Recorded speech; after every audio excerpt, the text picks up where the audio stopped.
Goedenavond dames en heren, welkom in het Alzheimer Café hier in Venray.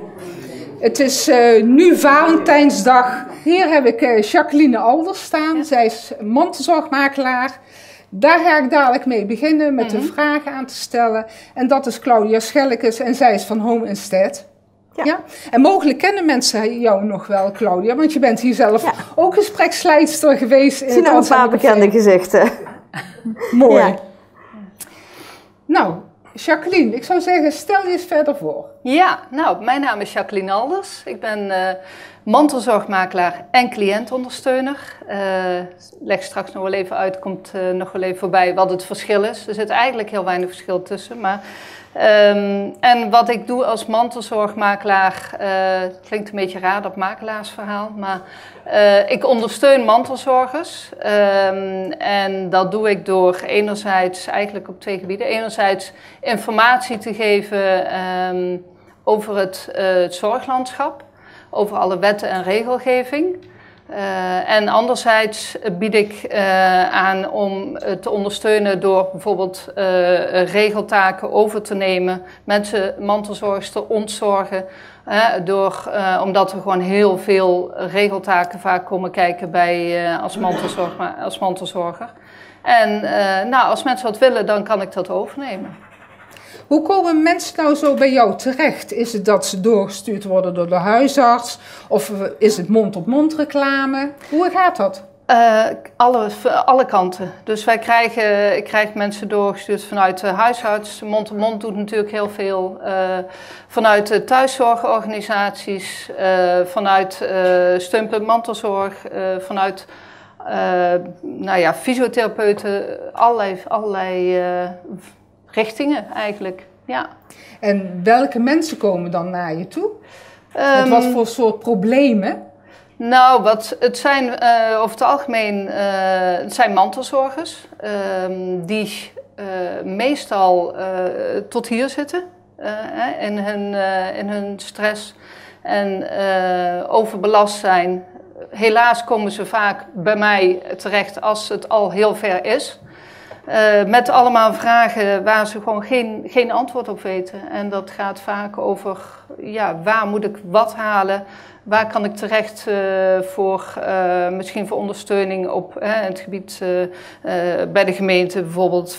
Dan gaat het om een traplift of wat dan ook. Maar het gaat ook om mensen die vanuit het ziekenhuis naar huis moeten. Die niet naar huis kunnen omdat er geen thuiszorg geregeld kan worden. Dan heb ik een groot netwerk waarbij ik soms, meestal nog wel iets kan doen. Maar het gaat ook over financiële vragen. Wat betekent het om, stel dat ik een aanvraag krijg naar de wet langdurige zorg ga. Dat betekent dat ik meer kosten moet gaan betalen. Wat betekent dat voor mij? Ja. De wet langdurige zorg. Ja. Nou kom je meteen met een term waarvan heel veel mensen niet weten wat ermee bedoeld wordt. Nou, dat is ook het verhaal cliëntondersteuner. Iemand krijgt toegang, je moet toegang krijgen tot de wet langdurige zorg. Die is eigenlijk voor mensen die 24 uur zorg in ieder geval in de nabijheid nodig hebben. Daar is een instantie voor die beoordeelt dat is het CIZ, die beoordeelt of dat je daar toegang tot mag hebben. Heel even. Ja. CIZ. Centrum Indicatiestelling Zorg. Dat is een onafhankelijke organisatie die dat voor de overheid beoordeelt. En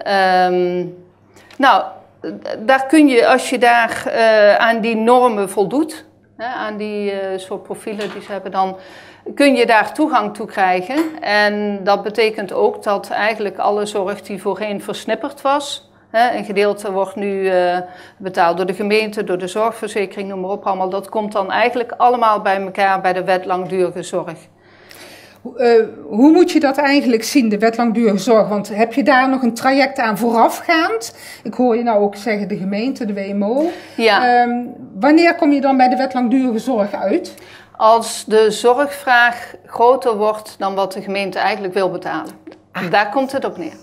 En dat wordt steeds belangrijker, want de gemeente heeft sinds 1 januari hun beleid aangescherpt, een nieuw beleid eigenlijk. En dat betekent dat zij steeds sneller zullen zeggen als u meer dan 2 dagen naar een zorgboerderij of een dagbesteding gaat, ja, dan moet u maar naar de wet langdurige zorg, want dat gaan wij als gemeente niet meer betalen.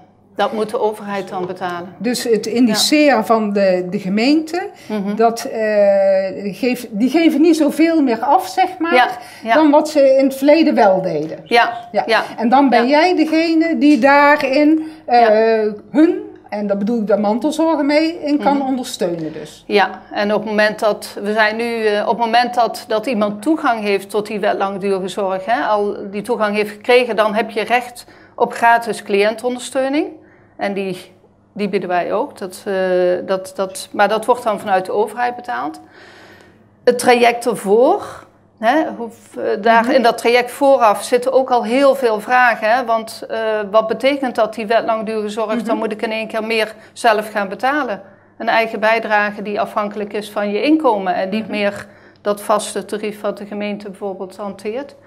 Dus dat heeft best wel consequenties. En het is wel heel belangrijk dat mensen van tevoren ook geïnformeerd worden wat het betekent. Want dat kun je zelf uitrekenen. Maar jij doet ze daarin ondersteunen. Ik help ze ermee en ik ga ook kijken van we kijken daarna verder van stel dat je dan die toegang hebt, wat dan? Want dat betekent niet dat je naar een zorginstelling moet, dat je naar een verpleeghuis moet. Je kunt thuis nog heel lang prima zorg regelen. Ja. Daar krijg je een budget voor, wat beschikbaar is. Ja, want nou heb je het over de wet langdurige zorg. Ja. We zijn hier in het Alzheimer Café. Ja. Ik neem aan dat je ook mensen zonder dementie bij staat, zeg maar, in de zorg. Ja, gewoon misschien een beetje een technisch verhaal wel, maar de wet langdurige zorg, waar komen mensen met dementie dan in terecht? Krijgen ze dan een bepaald financieel potje? Of hoe heet dat? Het heeft, de overheid heeft daar eigenlijk profielen voor gemaakt, een soort profiel. En voor mensen met dementie heb je daar een profiel, dan noemen ze dus technisch inderdaad een VV5 noemen we dat. Daar hangt een budget aan vast. En vaak zien mensen niks van dat budget. Want heel veel, als ze zorg krijgen van de zorggroep of Porteion, die stuurt gewoon zijn rekeningen daar naartoe. En daar heb je verder geen omkijken naar. Maar er zijn ook mensen die het heel graag bijvoorbeeld zelf willen regelen. En die zelf mensen in willen schakelen die voor hun komen zorgen. En dat hoeft niet een professionele zorgverlener te zijn, maar dat kan ook een niet-professionele zorgverlener, misschien een kind of een buren. En die kun je daar ook vanuit die wet, vanuit dat budget betalen. Alleen dan komt er weer een ander verhaal bij kijken. Want dan Doe maar even niet. Doen we nog even niet, maar goed. Nee. Dat wordt erg ingewikkeld. Ja. Maar we zijn nu al over die wet langdurige zorg bezig. Maar daar vooraf heb je nog ook dat je mensen ook zo kunt bijstaan. Ja. Hoe is dat dan met de financiën? Zit dat dan in een zorgverzekering? Pakket, of hoe zit dat dan? De meeste zorgverzekeraars hebben inmiddels in een aanvullend pakket een vergoeding voor mantelzorgmakelaar. En ook mantelzorgondersteuning of vervanging. Maar daar moet je wel altijd even toestemming voor vragen bij de zorgverzekeraar. Okay. En als je gebruik wil maken van de mantelzorgmakelaar, moet die ook aangesloten zijn bij de beroepsvereniging. Daar kijkt de zorgverzekering ook naar. Okay. Anders kun je daar geen vergoeding voor krijgen. En als dat in jouw pakket zit, is dat dan bijvoorbeeld, ik noem maar wat, 10 uur op jaarbasis? Of hoe moet ik dat dan zien dat we jou kunnen inschakelen? Heel verschillend. Het ligt volledig aan het soort aanvullende verzekering die er is. Je hebt het VGZ bijvoorbeeld hier natuurlijk in de regio best groot aanwezig. Dan varieert het van €250 per jaar tot 1000, soms wel €1500 per jaar. En dan mag je ook ieder jaar weer opnieuw inzetten. Maar bijvoorbeeld het CZ hanteert één vast tarief van 7 uur. En dat is voor dat loopt door, dus je kunt dat niet ieder jaar opnieuw. Dat is eenmalig eigenlijk. Okay. Ja. En is het dan ook van dat als je basisverzekering alleen hebt, dat je dan niet in het pakket hebt zitten? Of mag ik het niet zo zwart-wit stellen? Nou, als je alleen basisverzekering hebt, dan heb je eigenlijk geen vergoeding vanuit de zorgverzekering. Als het echt, er zijn mogelijkheden, we praten af en toe met de gemeente, zijn we wel in gesprek om die mensen die dat niet hebben, om te kijken of dat de gemeente dat wil vergoeden. Okay. Ook omdat zij ook wel een voordeel zien in het verhaal. Kijk, wat wij bijvoorbeeld ook doen, is voorbereiden voor een keukentafelgesprek. Hè. Als je iets nodig hebt van de gemeente, dan komt de gemeente voor een keukentafelgesprek. En de gemeente vindt het wel prettig dat dat goed voorbereid is. En dat is ook iets wat we doen en daar hebben zij wel profijt van.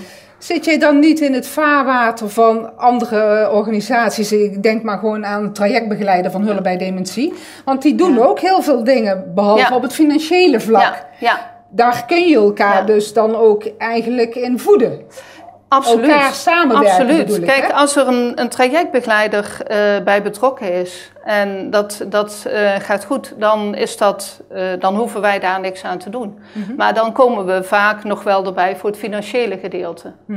En dat is een absolute aanvulling. Ja. En maar er zijn natuurlijk ook in het geval van dementie is natuurlijk vaak een trajectbegeleider ook wel al betrokken. Dus daar zal onze rol iets kleiner zijn. Maar er zijn ook nog ook veel ouderen die lichamelijke klachten hebben. En vanuit die lichamelijke klachten ondersteuning nodig hebben. En daar komen wij dan wel breed in eigenlijk. Ja.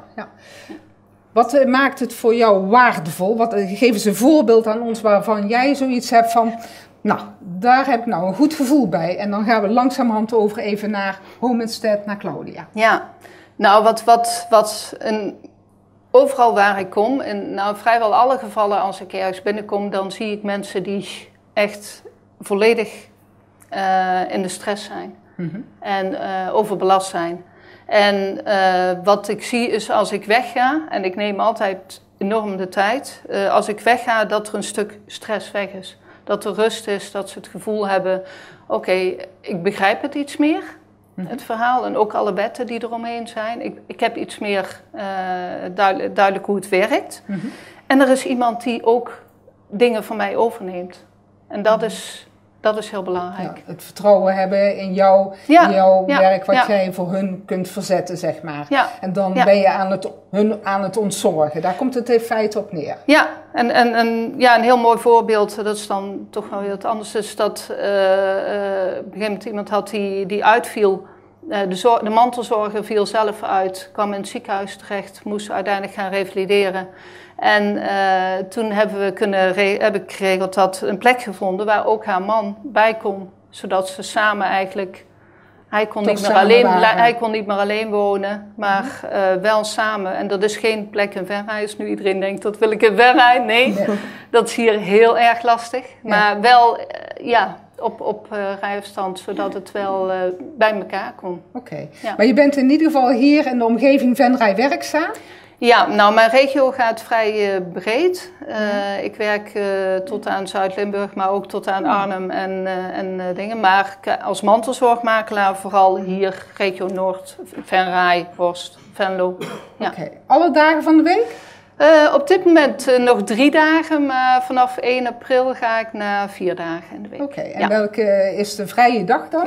De woensdag? Nou, dat weet ik nog niet. Dat heb ik nog niet. Nee, ik denk woensdag of de vrijdag. Vrijdag is ook maakt niks uit. Nee. Het is in ieder geval zo, en dat is misschien wel goed voor de mensen om dat te weten. We hebben hier foldertjes nog liggen van Jacqueline. Ja. En dat zal ook Wim dadelijk nog netjes in de picture zetten, zodat we dat ook voor de mensen thuis weten. Ja, fijn. Ja. Oké, dankjewel alvast. Ja. Claudia, we gaan naar jou toe. Ja. Ik zie achter jou een heel mooi, hoe heet dat ook alweer? Banner. Ja. Ik weet het. Home Instead, thuisservice. Op gewenste tijd persoonlijke ondersteuning thuis, met aandacht en betrokkenheid. Zet de vaste caregiver graag een extra stap. Stap extra. Caregiver. Klinkt allemaal heel Amerikaans. Homestead, caregiver. Vertel eens, Claudia. Nou, van oorsprong is Homestead inderdaad een Amerikaans bedrijf. Dat betekent dus ook dat de medewerkers van ons die het werk bij de mensen thuis doen, die worden caregivers genoemd. Dus zorggevers. En home instead betekent eigenlijk een stukje in plaats van thuis of langer thuis. En dat is eigenlijk meteen ook de intentie van ons als bedrijf om te kijken dat je de ouder wordende mens en vooral de ouder wordende mens met dementie, want dat is ongeveer 95% van onze mensen die we ondersteunen, om te kijken dat we die langer in de thuissituatie kunnen houden. Nou ben jij zelf van huis uit verpleegkundige? Ja, ik ben van huis uit verpleegkundige. Ik werk bij Home Instead in de functie van klantcoördinator. En als klantcoördinator blijf ik verantwoordelijk voor alle klanten waar ik de intakes doe en die ik begeleid. En dat zijn er dan ongeveer 50. Dus in principe alle klantcoördinatoren moeten een verpleegkundige achtergrond hebben. Omdat we zijn weliswaar een niet-medische dienstverlener, maar onze medewerkers komen natuurlijk bij de klanten thuis en treffen daar allerlei situaties aan en moeten terug kunnen vallen op iemand die een verpleegkundige achtergrond heeft. En dan kan zo'n caregiver, die kan zich naar jou richten en vertellen van de problematiek die er mogelijk is. Ja. En wat doe jij dan in deze situaties? Nou, op dat moment ben ik degene die contact gaat leggen met een thuiszorg die daar al betrokken is bijvoorbeeld. Stel dat ik weet dat er een medische dienstverlener is, dan neem ik daar contact mee op of met de familie. Of met een huisarts. Dus je kunt het niet zien als een thuiszorgorganisatie Nee, wij noemen ons een niet-medische dienstverlener. Okay. En dat is toch heel wat anders. Een thuiszorgorganisatie werkt met een team van mensen en die hebben routes en die werken taakgericht. En wij werken vooral relatiegericht.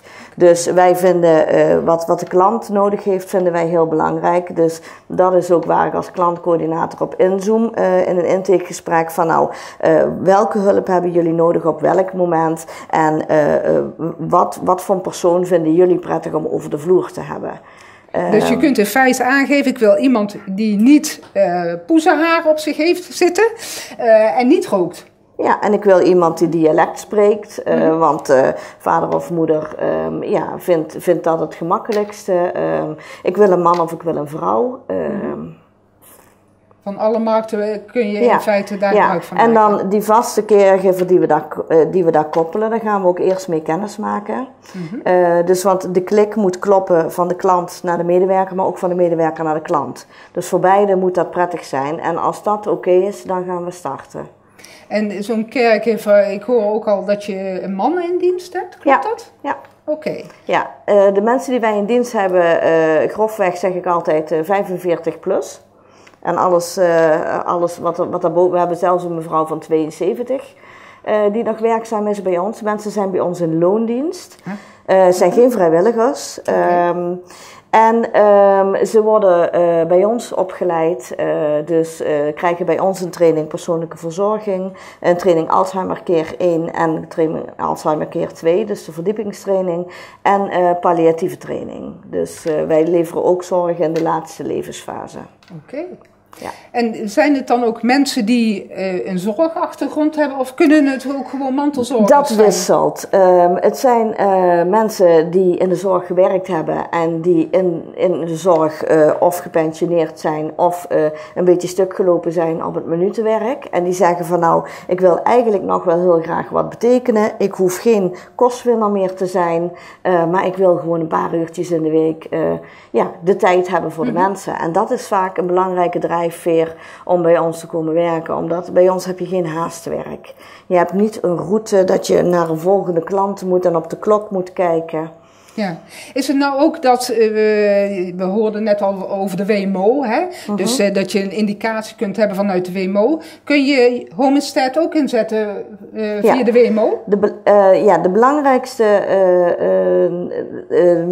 belangrijkste categorie mensen die wij zorg bieden zijn mensen die een wet langdurige zorgindicatie hebben. Dat is wat Judith net al vertelde. De WMO hebben wij vanaf dit jaar, zijn we daar geen gecontracteerde zorgaanbieder meer voor. Omdat de gemeentes de zorg op een hele andere manier in zijn gaan richten. En wij als bedrijf ervoor gekozen hebben om daar niet meer in die aanbesteding mee te gaan. Omdat een gemeente ook echt zeer minimaal indiceert. En dan gaat het om 2 uurtjes. En, dus daar hebben wij, maar WMO kan wel nog op basis van persoonsgebonden budget.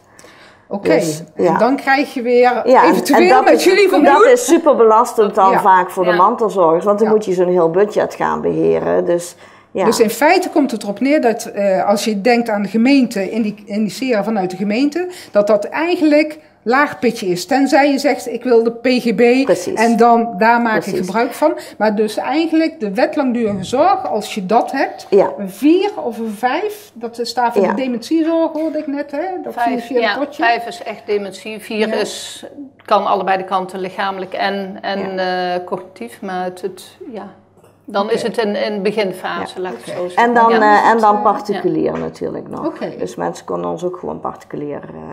Hoeveel kost dat dan? Dan zit je op een tarief van ongeveer €46 per uur. Zo. Ja. Inclusief? Daar zit dan de BTW bij. Zo. Ja. Maken mensen daar dan gebruik van? Particulier? Ja. Ja? Ja. Ja. Zo. Ja, want er zijn mensen die er nog niet voor willen kiezen om die wet langdurige zorgindicatie aan te vragen. Die dat moment nog even uit willen stellen. En dan is het voor hun soms gunstiger om het op particuliere basis te doen. Dan dat je het op WLZ-basis doet. Ja. Is het nou ook zo van, je had het al net over de gemeente, minder in uren. Wat is dan het minimaal aantal uren dat zo'n caregiver bij iemand komt? Nou, wij proberen eigenlijk om niet minder dan 2 uur in te zetten. Omdat je ook de relatie aan moet gaan. En we juist niet dat naar binnen vliegen en naar buiten vliegen willen. Dus en op het moment dat jij bij iemand komt en je hebt daar gewoon 2 uur de tijd om rustig datgene te doen waar je voor komt. Dat is voor beide prettiger. Oké. Ja. Nou had je het er straks over van dat ze, voordat ze bij Home Instead echt kunnen gaan werken, dat ze daar zo'n training krijgen. Hè? Ja. En nou had je het ook over ADL? Ja, een persoonlijke verzorging. Ja? Ja, een training persoonlijke verzorging. Oké. En wat houdt dat in? Dat je dan ook mogen gaan douchen? Ja, dat soort dingen? Dat je dus leert hoe je iemand doucht. Dat je leert hoe je iemand verschoont die incontinentiemateriaal draagt.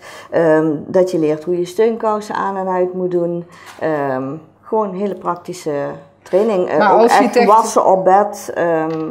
Ja. Maar als je het echt hebt over technische handelingen, verpleegtechnische handelingen, dan doen jullie dat niet? Nee, wij doen geen ogendruppelen, wij doen geen katheterzorg, stomazorg, al dat soort medische dingen.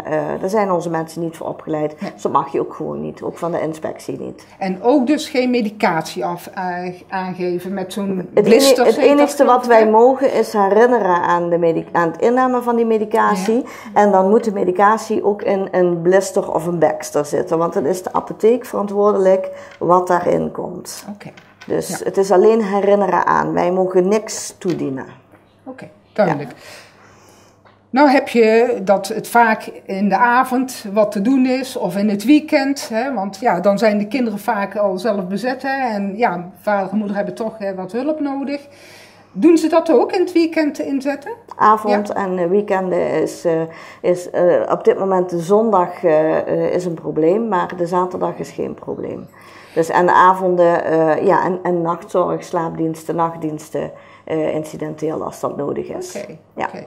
En is het dan ook zo van dat je niet kunt zeggen van nou we gaan 24 uur zorg leveren van jullie uit? Dat gaat niet. Dus om toch een stukje ondersteuning... Dat gaat.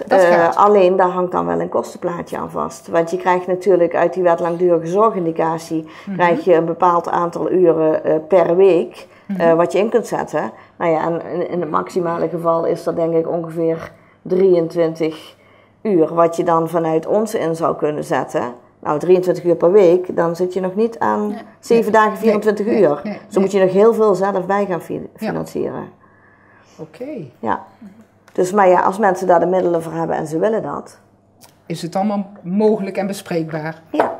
Claudia, klopt het dat ik vernomen heb van dat Home Instead een onderdeel is van Alzheimer Nederland? Ja, Home Instead is sinds een aantal maanden een onderdeel van Alzheimer Nederland geworden. Dus wij zijn een partner van Alzheimer Nederland ook. En dat is ook zeg maar om het meer bekendheid te geven en groter uit te dragen in heel Nederland. Ja, precies. Ja. En het zegt ook dat een organisatie staat voor mensen met dementie. Nou is het een totaal ander iets hoor.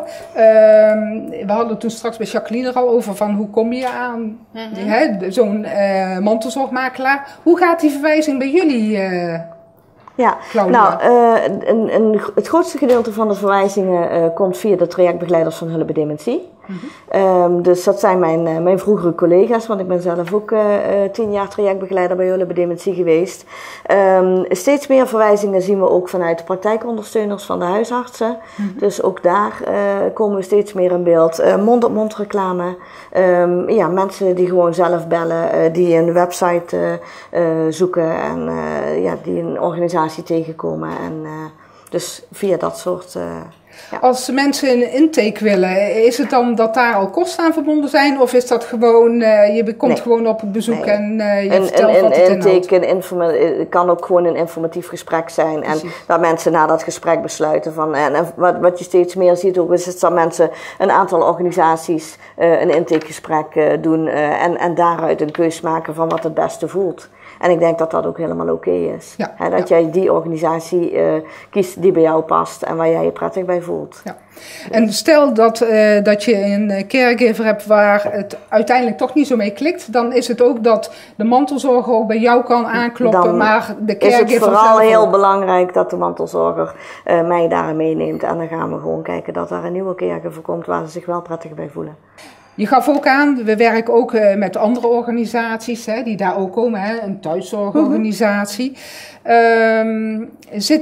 Zit dan die caregiver ook bij zo'n overleg waarin met iedereen gesproken wordt van hoe gaat het met Marietje? Of ben jij dan de persoon? Dan ben ik het Dan ben jij ook echt de persoon. Dus ik ben ook degene die bij de overlegssituaties zit. Dus jij doet de intake en jij doet ook de overlegssituaties zodat jij alles...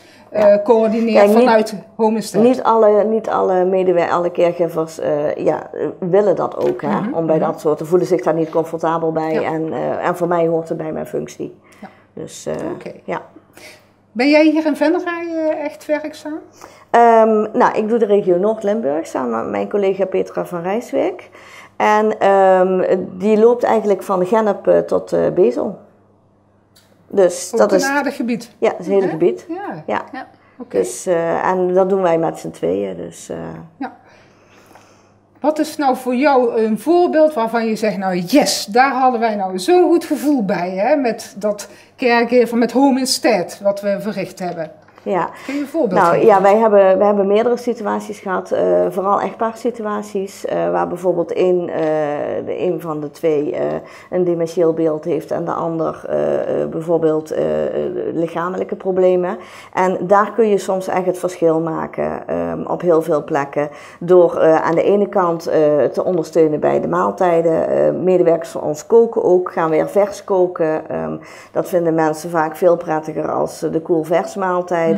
Die er gelukkig ook zijn, maar het geeft toch een ander gevoel. Het stukje metgezelschap, het stukje ontspannen activiteiten, weer een beetje levensvreugde brengen.